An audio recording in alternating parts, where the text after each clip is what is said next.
RCB ನಾಯಕಿ Smriti Mandhana sports forward ರಾಷ್ಟ್ರಕ್ಕಾಗಿ batting. Sports forward nation ವರದಿಯು ಭಾರತೀಯ ಕ್ರೀಡಾ ಪರಿಸರ ವ್ಯವಸ್ಥೆಯ ಬೆಳವಣಿಗೆಗೆ 4 ಸ್ತಂಭಗಳನ್ನು ವಿವರಿಸುತ್ತದೆ. ವಾಣಿಜ್ಯ, ತಂತ್ರಜ್ಞಾನ, ಕಾರ್ಯಕ್ಷಮತೆ, ಸಾಮಾಜಿಕ ಪರಿಣಾಮ. ಭಾರತದ ಕ್ರೀಡಾ ಅಭಿವೃದ್ಧಿ ಉಪಕ್ರಮಗಳಿಗೆ ಸಕ್ರಿಯವಾಗಿ ಕೊಡುಗೆ ನೀಡುವ ಉದ್ದೇಶವನ್ನು RCB ಮತ್ತಷ್ಟು ಬಲಪಡಿಸುತ್ತದೆ. ಬೆಂಗಳೂರು, ಫೆಬ್ರವರಿ 3, 2025. ಭಾರತೀಯ ಕ್ರೀಡಾ ಅಭಿವೃದ್ಧಿಯಲ್ಲಿ ಪ್ರಮುಖ ಸವಾಲುಗಳು ಯಾವುವು? ಭಾರತದ ಪ್ರಗತಿಯಲ್ಲಿ ಕ್ರೀಡೆಯನ್ನು ಕೇಂದ್ರ ಹಂತಕ್ಕೆ ಕೊಂಡೊಯ್ಯುವ ಉದ್ದೇಶ ಹೆಚ್ಚುತ್ತಿರುವುದನ್ನು ನಾವು ನೋಡಿದ್ದರೂ ಏಕೀಕೃತ ವ್ಯವಸ್ಥೆ ಚಾಲಿತ ವಿಧಾನವು ಈ ಉದ್ದೇಶಕ್ಕೆ ಮತ್ತಷ್ಟು ಮಾರ್ಗದರ್ಶನ ನೀಡುತ್ತದೆ. ಈ ತಿಳುವಳಿಕೆಯು ಸ್ಪೋರ್ಟ್ಸ್ ಫಾರ್ವರ್ಡ್ ನೇಷನ್ ಎಂಬ ಮಾನದಂಡ ವರದಿಯ ಅಭಿವೃದ್ಧಿಗೆ ಕಾರಣವಾಯಿತು. ರಾಯಲ್ ಚಾಲೆಂಜರ್ಸ್ ಬೆಂಗಳೂರು ಮತ್ತು ಸ್ಪೋರ್ಟ್ಸ್ ಅಂಡ್ ಸೊಸೈಟಿ ಆಕ್ಸಿಲರೇಟರ್ ಭಾರತದ ಕ್ರೀಡಾ ಮಹತ್ವಾಕಾಂಕ್ಷೆಗಳನ್ನು ಉತ್ತೇಜಿಸಲು ಪ್ರಮುಖ ಉದ್ಯಮಿಗಳನ್ನು ರೂಪಿಸುವ ಉದ್ದೇಶದಿಂದ ಈ ವರದಿಯನ್ನು ಸಿದ್ಧಪಡಿಸಿವೆ. ವರದಿಯು ಕ್ರೀಡಾ ಪರಿಸರ ವ್ಯವಸ್ಥೆಯ ಬೆಳವಣಿಗೆಗೆ 4 ಸ್ತಂಭಗಳನ್ನು ಗುರುತಿಸುತ್ತದೆ. ಇವುಗಳಲ್ಲಿ ವಾಣಿಜ್ಯ, ತಂತ್ರಜ್ಞಾನ, ಕಾರ್ಯಕ್ಷಮತೆ ಮತ್ತು ಸಾಮಾಜಿಕ ಪರಿಣಾಮ ಸೇರಿವೆ. ಈ ಪ್ರತಿಯೊಂದು ಸ್ತಂಭಗಳನ್ನು ಉದ್ಯಮದ ನಾಯಕರ ಪ್ರಮುಖ ಅಭಿಪ್ರಾಯಗಳ ಆಧಾರದ ಮೇಲೆ ಸಮಗ್ರವಾಗಿ ಸಂಶೋಧಿಸಲಾಗಿದೆ ಮತ್ತು ಕ್ರೀಡೆಯನ್ನು ಮುನ್ನಡೆಸುವ ಮತ್ತು ರಾಷ್ಟ್ರೀಯ ಪ್ರಗತಿಯ ಪ್ರಮುಖ ಚಾಲಕವಾಗಿ ಇರಿಸುವ ಪರಿಸರ ವ್ಯವಸ್ಥೆಯನ್ನು ನಿರ್ಮಿಸಲು ಒಗ್ಗಟ್ಟಿನ 10 ಹಂತದ ಮಾರ್ಗಸೂಚಿಗೆ ಅಡಿಪಾಯವನ್ನು ರೂಪಿಸುತ್ತದೆ. ಸ್ಪೋರ್ಟ್ಸ್ ಫಾರ್ವರ್ಡ್ ನೇಷನ್ ಭಾರತೀಯ ಕ್ರೀಡಾ ಪರಿಸರ ವ್ಯವಸ್ಥೆಯಲ್ಲಿ ಗಳಿಸಿದ ಲಾಭಗಳು ಮತ್ತು ವಿಧಾನಗಳನ್ನು ದಾಖಲಿಸುತ್ತದೆ, ಆದರೆ ಕ್ರೀಡೆ ಮತ್ತು ದೈಹಿಕ ಚಟುವಟಿಕೆಗಳು ತಳಮಟ್ಟದಿಂದ ಗಣ್ಯ ಕ್ರೀಡೆಗೆ ಉತ್ತಮವಾಗಿ ಸಂಯೋಜಿಸಲ್ಪಟ್ಟಿವೆ ಮತ್ತು ಪ್ರವೇಶಿಸುತ್ತವೆ ಎಂದು ಖಚಿತಪಡಿಸಿಕೊಳ್ಳುವ ಮಹತ್ವವನ್ನು ಸೂಚಿಸುತ್ತದೆ. Case studies. ವಾಣಿಜ್ಯಿಕವಾಗಿ ಕಾರ್ಯಸಾಧ್ಯವಾದ ಕ್ರೀಡಾ ಸ್ಪರ್ಧೆಗಳು, ಬೆಳೆಯುತ್ತಿರುವ ಕ್ರೀಡಾ ತಂತ್ರಜ್ಞಾನ, ವ್ಯವಹಾರ, ಭೂದೃಶ್ಯ, ಮಧ್ಯಸ್ಥಗಾರರಲ್ಲಿ ಕಾರ್ಯಕ್ಷಮತೆಯ ಉಪಕ್ರಮಗಳಲ್ಲಿ ದಾಪುಗಾಲು ಮತ್ತು ಸಮುದಾಯಗಳಲ್ಲಿ ಮಾಡಿದ ಕೆಲಸ ಮತ್ತು ಸಮಾಜಕ್ಕೆ ಕ್ರೀಡೆಗಳ ಕಡೆಗೆ ಗಮನಾರ್ಹ ಚಲನೆಯನ್ನು ತೋರಿಸುತ್ತದೆ. I don't know. Do we have a playbook for marketing sports in India? I feel it's a question mark. IPL, we know what IPL is because the category was there. But then we have to build any other sport in India. How do we do that? Do we have that? We need to deliberate, discuss and come to a playbook. What is required? And then how can we create icons?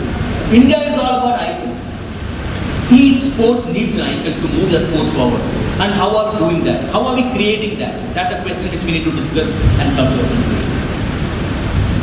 Technology, understanding the transformative impact of sports technology globally and within. That was one of the pieces which we discussed in the conference. How can tech drive knowledge, accessibility, performance, safety? How can this help upskill our coaches and bridge the performance gap?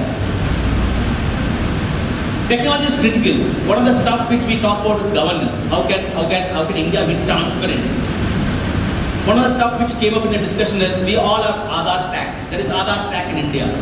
Why can't we create some stack of something sports Aadhaar on top of that, where every individual who comes into maybe a district level or a school level get an Aadhaar number, sports Aadhaar number. That becomes his Aadhaar sports ID throughout his journey till he becomes national international player. Why can't we start thinking about that? So we discuss about that. How can technology help and benefit sports? How can it help open up a new revenue scheme? Fantasy sports was not there. Fantasy sports came in and became a much bigger revenue driver in India.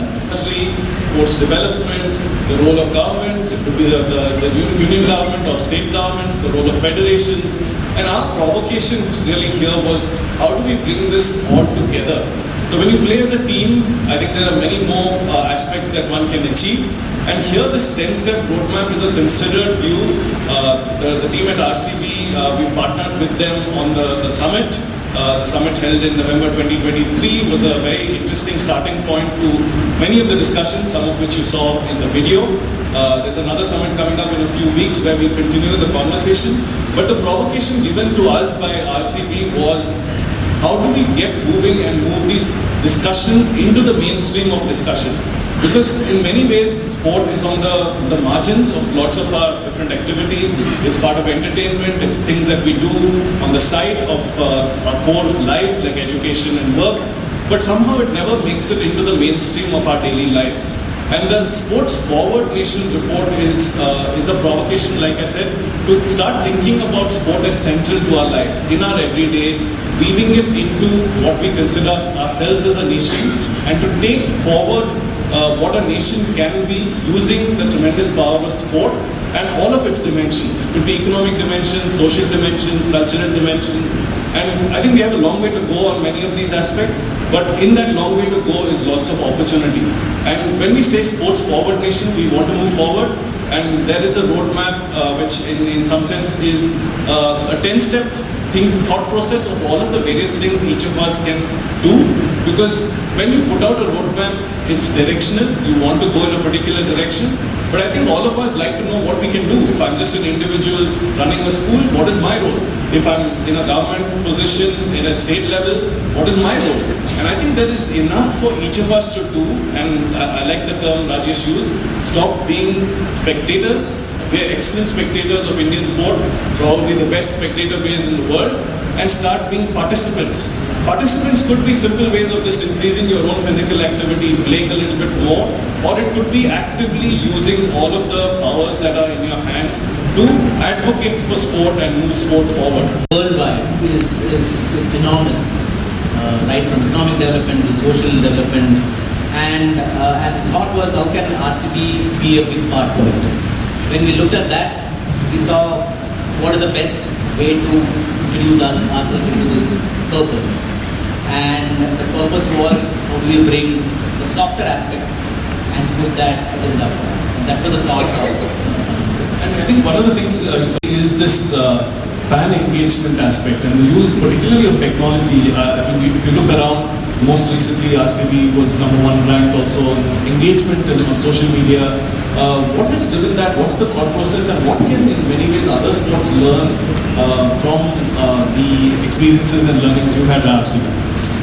I mean, I will cite one example. If you look at badminton, there are a lot of badminton academies floating around where the kids play, parents play, and when the kids are playing, the parents want to watch them, or grandparents want to watch them, or the friends want to watch them. But they may not be sitting in the same city. Technology can be enabled where it can be live telecast through an app across people. And that is one breakthrough. When more people see it, more people enjoy it, more people appreciate it, they are getting into the character. That is one aspect of it. We need to build at grassroots level from that. How can we induct people, more and more people, to view the sport at that grassroots level, not at the national level, but at the grassroots level. Once you do that and integrate that with a system where you have sports across, again, connect all the badminton academies and have a sports across. You played with your brother a little bit in early ages, to a point at which women's sport was perhaps still growing, till being now front and center of sport through the WPL. Talk us a little bit through that journey. I think firstly I'll start with whatever I heard Rajesh and yourself. I think was something really nice to hear. It's always good to see, as you said, sports forward nation. I think I'm really looking forward to it.